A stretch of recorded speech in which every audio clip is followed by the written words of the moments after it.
संपूर्ण देशाला हादरवून टाकणाऱ्या 1993च्या साखळी बॉम्बस्फोट प्रकरणातील शेवटचा जो खटला आहे त्यातल्या 7 आरोपींना दोषी ठरवलं जाणार किंवा नाही याबद्दलचा विशेष टाडा न्यायालयाचा निकाल उद्याला येणार आहे।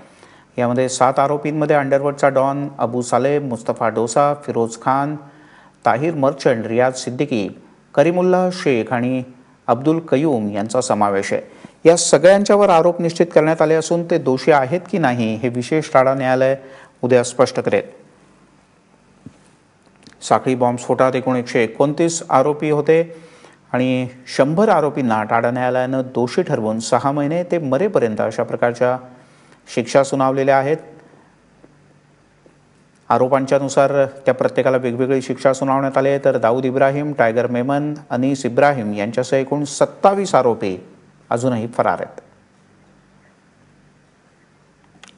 दाऊद इब्राहिमने ही त्याची खास माणसं हे बॉम्बस्फोटसाठी लागणारं RDX जे बाहेरून आयात करण्यात आलेलं होतं, पाकिस्तानमधून निर्यात केलं होतं, हे RDX उतरवण्याची जबाबदारी यांच्यावरती होती। याची माणसांनी हे आणलेलं होतं आणि म्हणून हा बॉम्बस्फोट यशस्वी करण्यात यांचं मोठं यांना सहकार्य मिळालं होतं।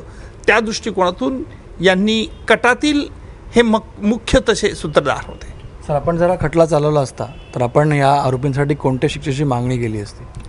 माझे मित्रांनीच हा खटला चालवत आहे, ॲडव्होकेट साळवीच हा खटला चालवत आहे। 93चा बॉम्बस्फोट खटला ज्यावेळेला निकाल त्याचा झाला त्याच्यानंतर याचं नेतृत्वही माझ्याकडेच होतं, परंतु त्याच वेळेला अजमल कसाबचा पकडला गेला आणि त्याचा खटला मी चालवा अशी सरकारची इच्छा होती, म्हणून मी या खटल्याचं नेतृत्व सोडलं।